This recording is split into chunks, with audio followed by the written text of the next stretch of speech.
Good evening and good morning to many of you at different parts of the world. I am Tanya Abreu, and this is IQMK Global Vision, where we talk about the benefits of a natural approach to health. I mean, I think we've heard it said it's Mother Nature's medicine cabinet. We've heard it called all kinds of things: functional health, um, integrative medicine. But really, what it comes down to is listening to your body, right? Eating whole, healthy, non processed foods, taking supplements that have been proven to energize your cellular health, decrease inflammation, increase your immunity, the exercise, manage your weight. There are just some basic, core, elemental, natural things that can keep us alive and healthy for longer than we ever expected. Tonight, I am so excited to have a friend and a guest and a global expert and certainly a national influencer on functional medicine, integrative medicine, and nutrition. Her name is Dr. Heather Behr, and she's going to introduce herself with credentials and all the things that we love to hear.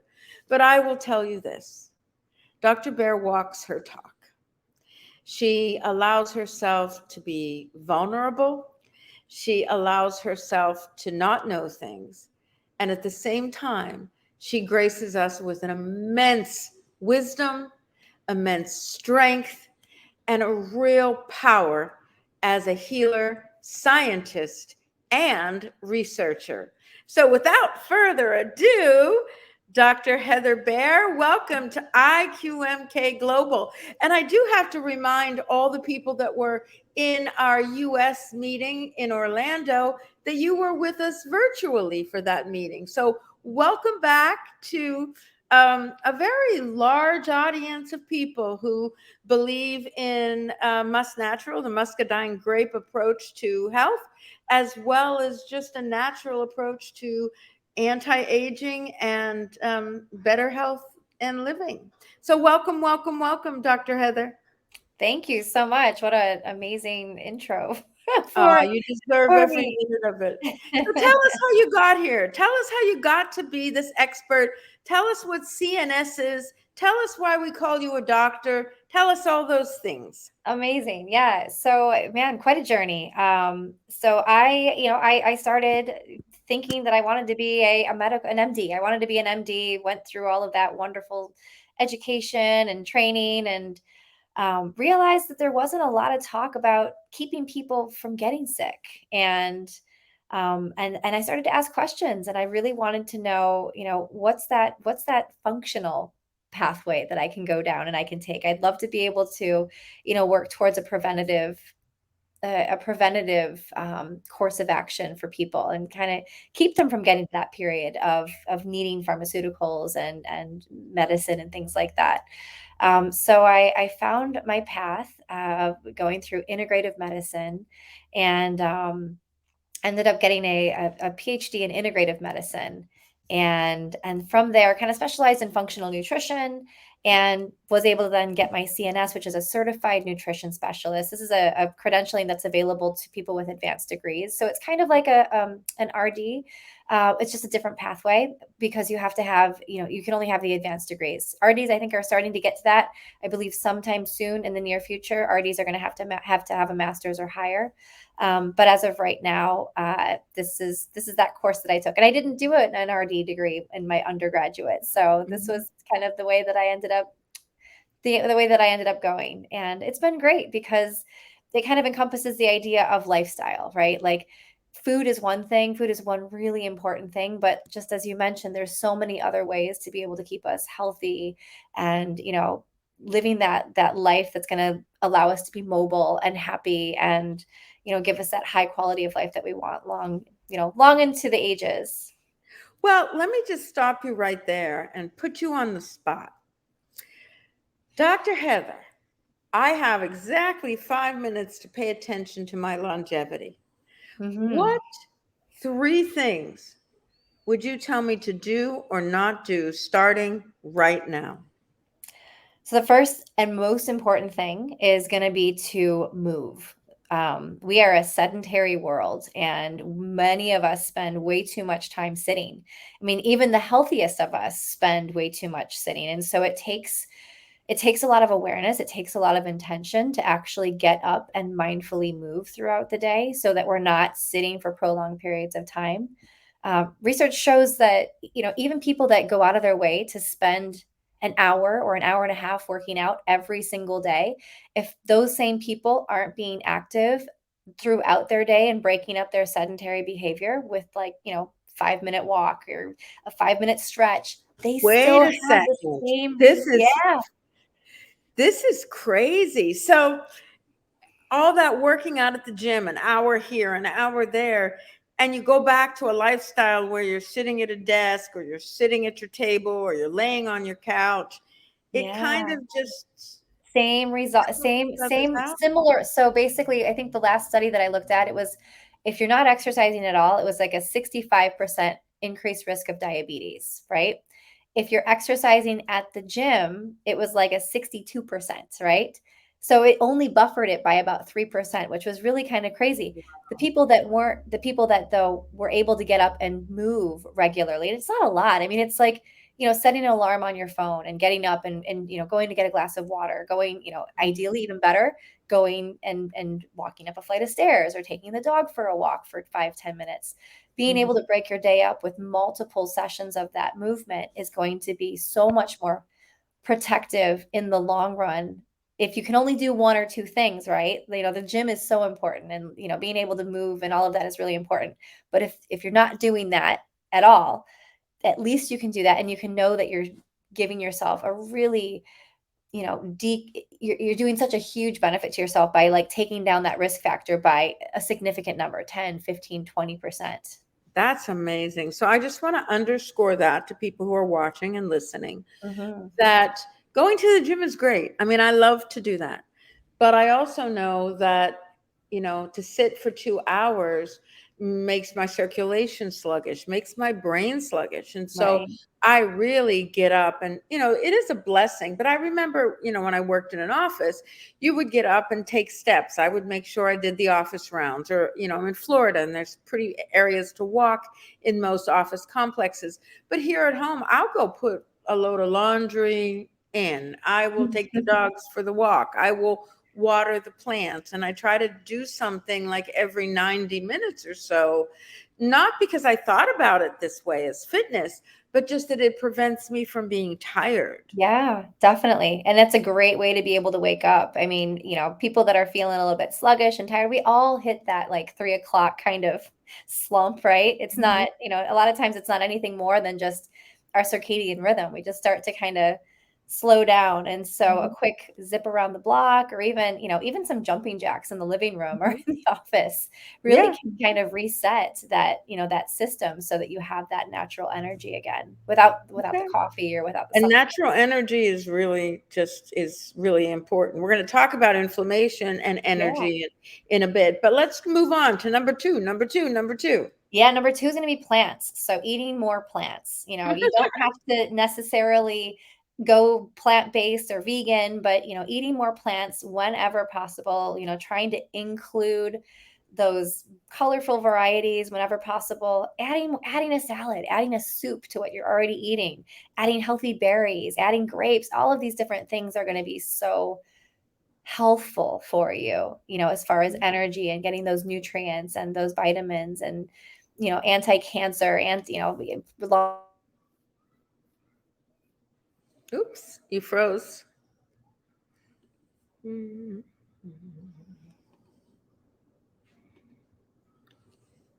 Uh-oh. Uh-oh. Uh-oh. Hello. We've lost. anti-inflammatory, all There of those. she is. Am I back?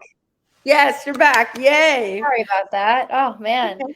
So how much of my plant rant did you hear? The plant rant, I love that. That you get your antioxidants, your vitamins from lots of different colorful plants. Yeah, Yes. that was basically the gist of it. Mhm. Exactly. So more Okay, and number plants. 3. Number three is going to be some sort of stress management. And really, that's going to be, paying attention. It all starts with being able to pay attention to your stress levels. Because we can say practice stress management all day long, but most of us don't even realize when we're stressed. So it starts with that awareness, paying attention to your emotional well-being. Am I like really heated right now? What do I need to be able to do? It's probably not going to be helpful to, yell at the dog or yell at my spouse or yell at my child. I should, kind of hone in on that. And then from there, there's all these different things. But step one, the first thing is just being able to be aware, because being aware gives you the opportunity to try to do something about it and, more positive. Mm-hmm. Wow. Okay, so this is pretty easy, guys that are listening. We've got move throughout the day, eat plants throughout the day. Hey, and I got to put a plug in, and that goes eating muscadine, eating grapes, eating Yeah. supplements that are whole food derived that pack a punch. Yeah. I used to, I always tell this story. I used to have 30, 50 bottles of everything on my counter, and it just got stupid because, you just look at it and say, I'm not, which one do I take? None, nah, I'm good. It just got overwhelming. And I go to my friends' houses sometimes and I see the same thing. And, I've been able to really cut my stuff down to maybe 3 or 4. Always the antioxidant, always the anti-inflammatory of the muscadine grape. But I also do things like NAD. I do a few other things like vitamin D. The things that we'll talk about for inflammation. But but eat those plants throughout the day, just like we take a good supplement throughout the day. And then lastly is so stress, right? Breathe through the day. It's I know I think I said this on another IQMK Global Vision show, because it just blew me away. The CDC released this huge report last month on the risk factors for death to COVID, right? So they have tens of thousands of detailed cases on who died from COVID. And of course, the very, very first risk factor was age. Mm-hmm. And, I was guessing, okay, second risk factor is going to be obesity. No, I'm so sorry. I'm so sorry. First risk factor was obesity. Second risk factor was age. I Mm-hmm. mean, not age. I thought it would be age. Third risk factor was age. Second risk factor, Heather, was fear, anxiety, and stress. The Yeah. level that people experienced as they were suffering from COVID, How their much? panics, Yeah. killed them. That's I mean it's horrible. But not surprising. I mean, so it's all, that stress, the perceived stress is so powerful, and what we can do with it, being able to be aware of it, and then how we handle it, how we react to it is also so important, because it's that stress response. But that's really, yeah. And I mean, it's unfortunate too, because of course it was built up and people get so scared and people are so concerned, and then that's part of what makes it that much more, that makes them more vulnerable. Mm-hmm, exactly. So let's now turn. So we've got eating plants, eating plants, moving throughout the day, and managing stress. That's a beautiful, easy trilogy, right? I Mhm. love that. And everyone can understand how to do that. Even if you have limited mobility, you get up a Yeah, couple times, you move on that walker, if that's what it is, right? You right. go and you have a banana instead of a Twinkie. Yes. I mean, it's not hard. And you listen to music, or you call your child and talk to them for stress, or maybe you don't talk to your child for stress reduction, but call a friend. But so that's important. But I want to draw upon, I mean, you are really a top echelon nutritionist. And I want to talk to you because everywhere we go, all we hear is about anti-inflammation. And it wasn't, 3 years ago, I was, I didn't want to walk, so I was using two canes. I was a couple weeks out from having back surgery, having my spine fused. Mm-hmm. The pain was so bad, the kids would laugh. I couldn't lift a pot up off the stove to put it in the sink, a frying pan, not even a cast iron. The Mm-hmm. pain was horrible, sciatica, all that stuff. So I had to have it done. And everybody knows that listens to me regularly, that after about 21 days, actually not about, exactly 21 days, on about 8 of these Muscadine MusNatural capsules, I woke up one morning in the bathroom, not aware of how I got there, without canes, in next to no pain. And I had to go for a pre-surgery evaluation. And I told the doctor, I don't have pain. And he said, well, that's impossible. We're fusing your. So he put me through another MRI and said, wow, the bone is still messed up, but there's no inflammation. Look, all those black pockets are gone. And without that inflammation, your nerves aren't pounding and you Mm-hmm. don't have pain. And that was my aha. That was my huge aha. And it was, Dr. Heather, right then, that day, I said, how do I continue to stop inflammation? So I became, a Muscadine addict. And I also then began to really look at inflammatory response and how Mm-hmm. diet can help. I've never really talked to an expert outside of reading. So tonight I would love to get your opinion on the inflammatory response and what it does to our body. And then of course, how diet can change that. Yeah, sure. So the inflammatory response is it's really set up, it's that same idea as stress response, right? It's that same pathway that happens when we're chronically stressed. Inflammation happens as a way for our body to attempt to heal itself. So, you're going to have that cluster of white blood cells. You've got that Ig, TNF alpha, and yeah, all of these different types of inflammatory proteins that happen. That ultimately their job is to trigger some sort of inflammatory response to get that ailment, right? If you so let's say you injured your arm, you banged your arm, you're going to get redness and swelling and things like that around the arm.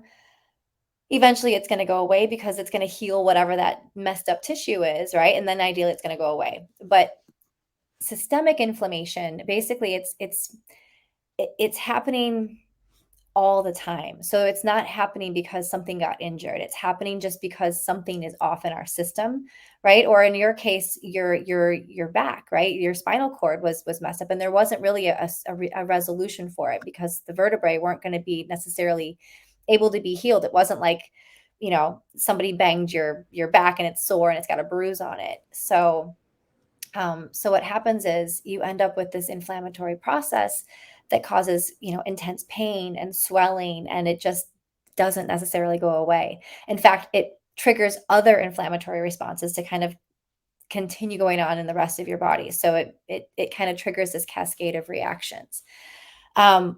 What's interesting though is that so plant foods, and specifically, there's certain plants that have the ability to do it even that much better. So plants in general have the ability to trigger an anti-inflammatory kind of reaction, right? They're going to actually cause like a stop in that cascade, that pathway, right? So there's this biological process where it's kind of like a pathway. This thing signals, and then that signal reaches this one, and then this one's going to reach this one. It's kind of like this whole chain reaction. And so what the plants can do is they actually cause a stop in that chain Wow. reaction.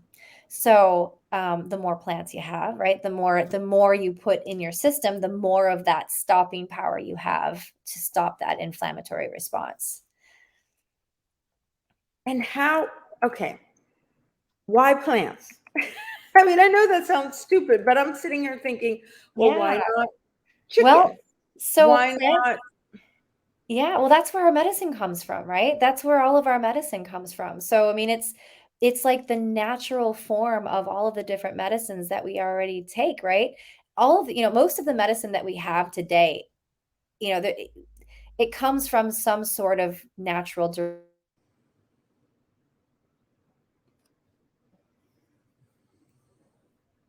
Uh-oh. Sorry, guys. I know everybody's watching. I think we have a little bit of a lag there. It's not like she's calling it from the Philippines. She's in Orlando. Derived There she substance. goes. I don't know There why you it are. keeps We doing missed that. you. I'm like full power. I don't know why it's doing that, so I'm That's sorry. okay. That's okay. I Resetting. was saying it's like you're from the Philippines, but you're from Orlando, Florida. Yeah, it's crazy.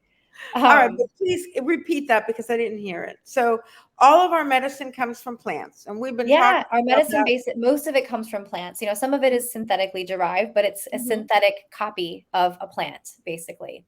So, it makes sense that our medicine, the things that can create a stop in our inflammatory process is something that's going to be derived from plants because, it's a biological process. Mhm. And it's, I can't answer exactly. I'd have to go way back to my learning of biochemistry and biomedicine and the pharmaceuticals. Mhm. But what I can say though is that, all of these different biological processes, all of the way that medicine works, and that, we're so familiar with taking aspirin, and aspirin makes my headache go away, right? Because it's blocking some pathway. Plants do the exact same thing. They're blocking those pathways. They're blocking Mhm. pathways for cancer. They're blocking pathways for inflammation. They're blocking pathways, for all different types of diseases and things that we come in contact with. I mean, even aging, right? They block the degradation of telomeres, uh, degrading at a rapid rate, right? So they're going to slow down the rate at which our telomeres, which is the little cap that's at the end of our DNA that's supposedly Mhm. linked to how fast we age. It's going to slow down the rate that our telomeres degrade. So, I mean, all kinds of really cool things, and all just from that biological process. Wow, I'm trying to take notes here, and I just simply can't. It's just so much information. But I guess one of the things I want to ask you, I've done over the past 3 years, because I'm a cynic at heart. I've been in allopathic medicine, conservative medicine, hospital administration, physician practice management for 30 plus years. And so, I don't trust myself. For me, it's always placebo response. That's my first thing, right? So, Mhm. after this happened with this Muscadine and this MusNatural, after, a couple months, I said, I'm going off of this because, it must be something else. And then in about a week, I'm in sciatic pain. So I say, well, I'm not going to believe that this brand is better than another brand. And I go on the other brand and it doesn't help. I have done a very scientific inventory of how muscadine works on my body and premium muscadine. But I guess and we hear, oh, there's 150 polyphenols. And I don't even to this day really understand what a polyphenol is. But I do know that there is an anti inflammatory response, that when I Mhm. don't take this grape seed, and I mean, it's intense, it's like eating pounds and pounds of grapes. And the resveratrol that people have been prescribing for a couple decades now, Mhm. I know that within 72 hours, my knees hurt. I forgot it on a cruise, and within 3 days, I couldn't walk up the 4 beautiful flights of stairs without really tremendous pain in my knees. So I guess I understand the antioxidants. I do understand how plants get into your body and they feed your cells. They nourish your cells. They help the healthy cells kill off the bad cells. I love this whole idea of the telomeres and Mhm. slowing down the degradation and the aging of the telomeres at stem cells, all of those things that have to do with plants. Um, but I guess my question is inflammation. You described it as a response where the body says, ouch, ouch, send blood flow, send heat, send swelling, let's fix it. And something goes wrong and the fixing doesn't happen. And all of a sudden that inflammation begins to spread. It goes to your brain and causes brain fog. It causes systemic pain. It's the etiology of autoimmune disease. Mm-hmm. How do we visualize, or how do we understand how to de-inflame our bodies? Okay, eat plants, Yeah. take muscadine, but what else? There are entire books being sold at the cash registers about anti-inflammatory diets. What are they saying to us? What can we do? What can I do to ensure that my knees and the lower back pain that really, truly, I mean, there's no other word to say except crippled me, stays away? Well, it's going to come back. That's where it's going to start to come back to diet. So diet is going to be really important because there are some foods that are going to be a lot more inflammatory than others.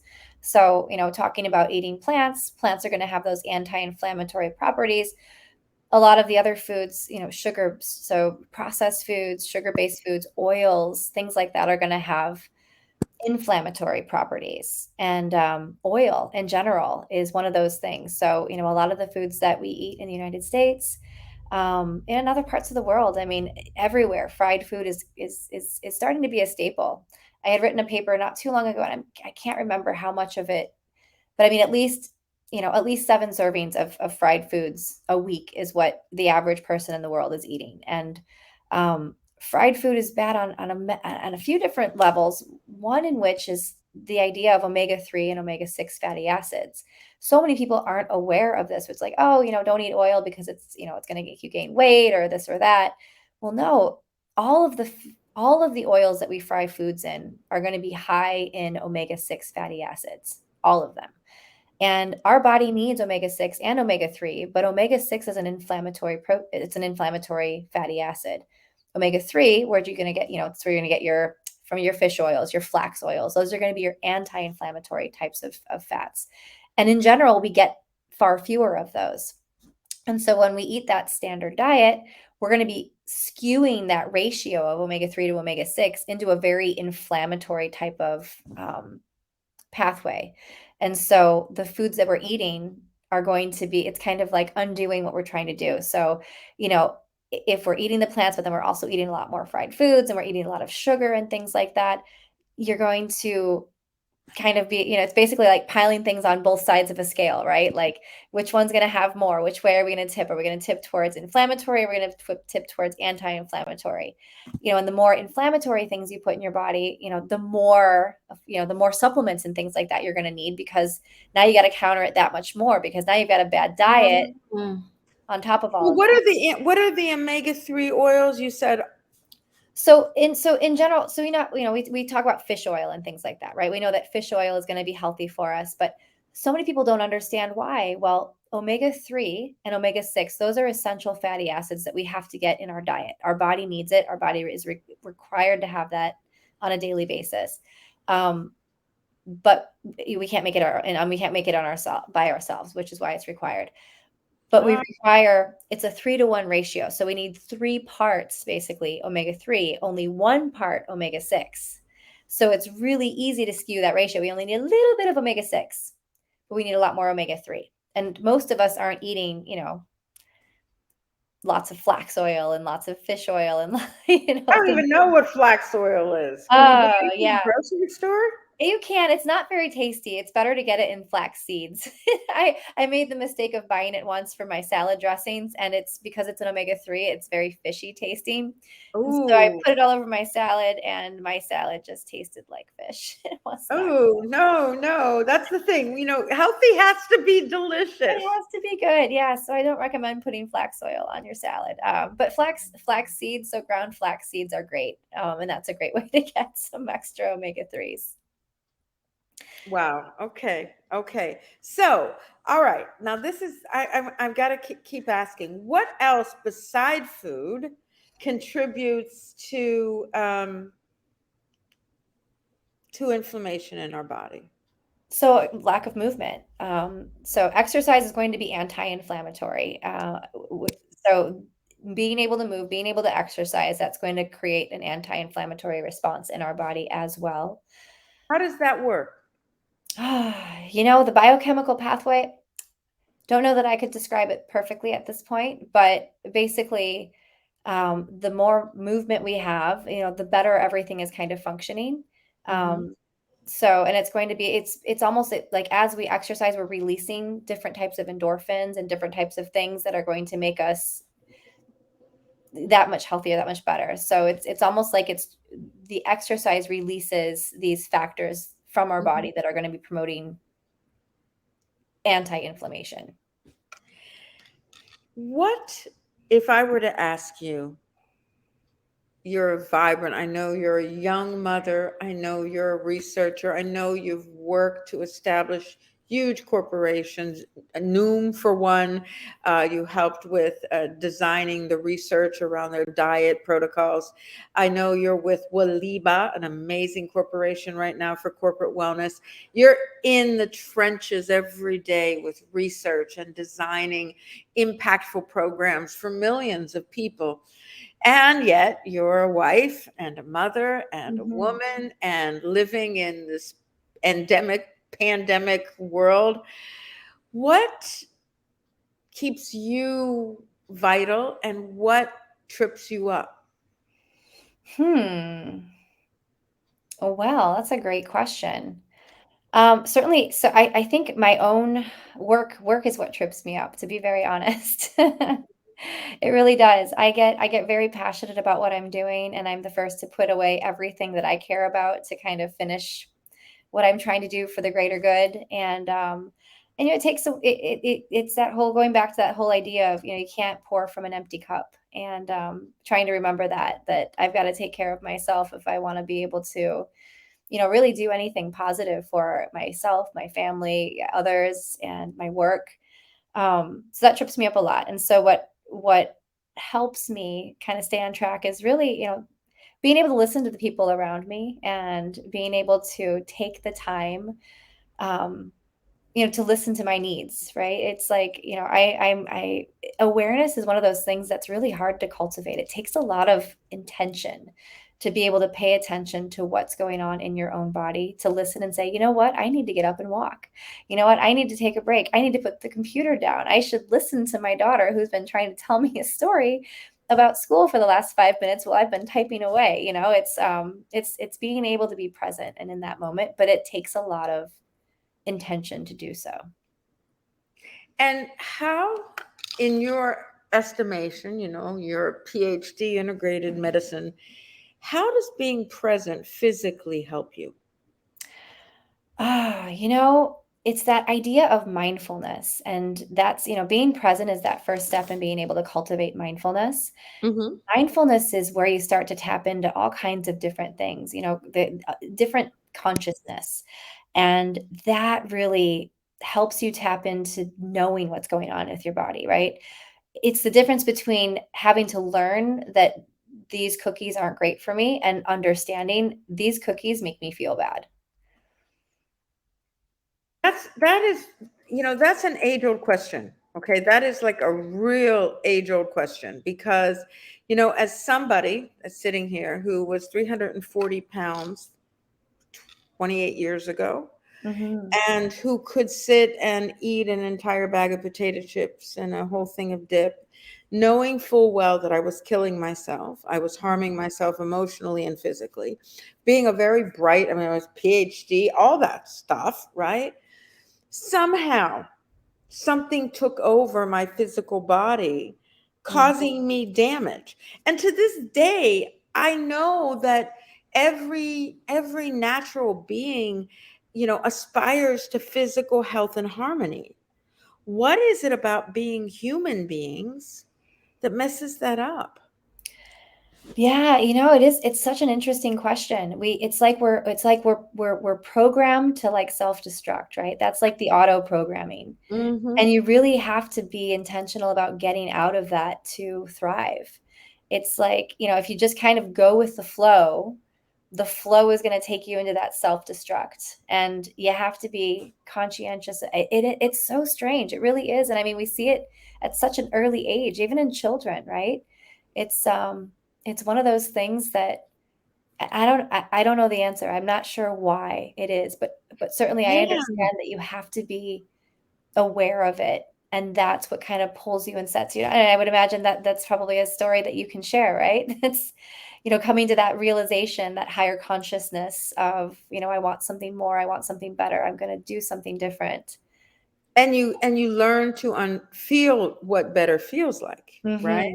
Oh yeah, our baseline. What is the evolutionary? I just finished a book that talks, it's called Dignity by Dr. Donna Hicks. And she talks about all these bad behaviors that we have Mm-hmm. that really are like evolutionarily important. So, we hide things, we lie to protect ourselves and our family from danger evolutionarily.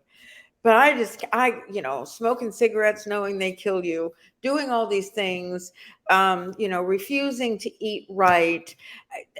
Sometimes it just doesn't make sense. And I like what you're saying, though, Dr. Heather, um, that becoming, just don't go with the flow, because the flow messes you up.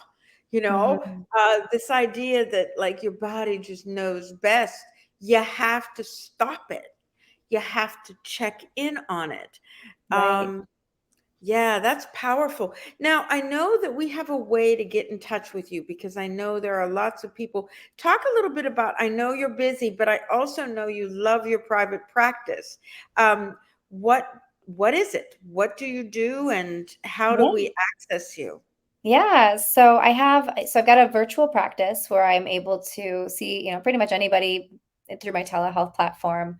I also have a practice in Orlando in the Winter Park area where I can see people in person.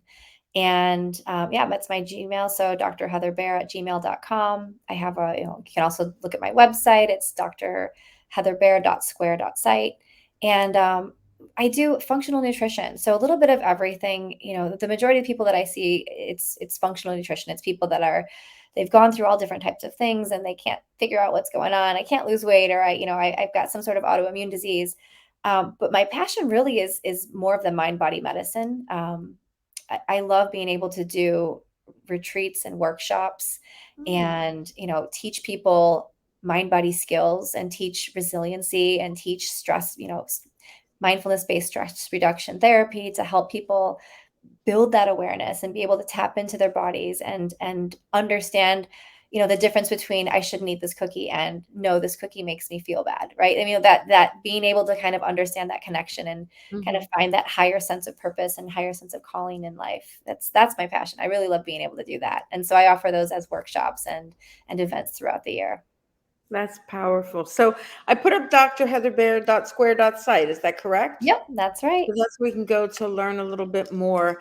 And I thank you. I want to stop there tonight, because I think we have covered so much ground that's been remarkable. We've had a much more audience than I've had in a while on IQMK Global.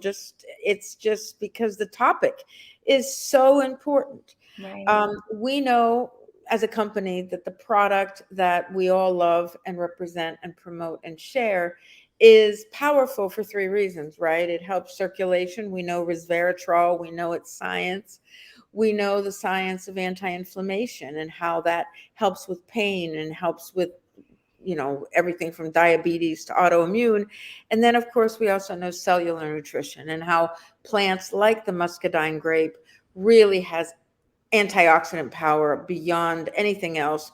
And that really feeds, nourishes, and protects the cells. We know those things. But a couple things that I think we discovered with you, Dr. Heather, is that there's awareness that taking pills is not enough, even if the pills are 100% straight up natural grape seed and skin. It's also awareness. It's also taking care of yourself. It's also managing and modulating your stress, moving throughout the day. I Mhm. like the idea of just habits, right? So I take muscadine 4 times a day, right? I do. I take either 1 or 2 pills 4 times a day. And when I do that, I should make it a habit of doing another 5 to 10 minutes of physical activity, so that it's all together. Like it Yeah. makes it easier. And then why not, when I'm done with that physical activity, come back and do a little bit of yoga, stretching and breathing and being present, so Yeah. that I don't have to have like all these different things. I just kind of combine them into self-care moments, right? Yeah, I love that. Yeah, that I would be I it's love habit that. stacking. Yeah, that's habit stacking, right? That's Yeah, amazing. habit stacking. I like that. I hope that those of you that have watched this and will continue to watch it and share it understand the power that Dr. Heather brings as a PhD in integrative medicine, as well as the highest level of nutritionist, CN, And and yes, yep. she's sharing with us her own personal experience with not taking care of herself because she loves her work so much, as well as those three things. One, move all the time, not just at the gym. Two, eat plants, including taking your muscadine or whatever antioxidants that really work for you. And of course, lastly, to manage stress and to learn. I mean, I think that for me, one of my biggest stress modulators is learning, Mm, is doing the research, is sharing like this, and meeting and talking and learning from people like you. I have heard you say goodbye to people. I've heard you sign off, and I'm going to oh wait, Mike just gave a big. Mike is our CEO and founder. He just wanted to say here the high levels of phenolic compounds in muscadine grape, which have been proven to reduce inflammation, also is bursting. Ooh, I like that, Mike, with fiber, vitamin C and K, and powerful phytochemicals, especially the resveratrol and many more. Thank you, Mike, and he's thanking us as well. Um, but yes, knowledge is power. Knowledge is longevity, right? mhm. And, more importantly, right now, I'm going to just fill the screen up with Dr. Heather and ask you to really give those that are listening and watching a little pep talk about health. I know I put you on the spot. I didn't prep you for it. I apologize, but I know you can do it better than anyone. Everyone, I'll see you in 2 weeks here on IQMK Global Vision, and I'll see you soon. Dr. Heather, thank you for your time, and go ahead and take a minute to finish our podcast.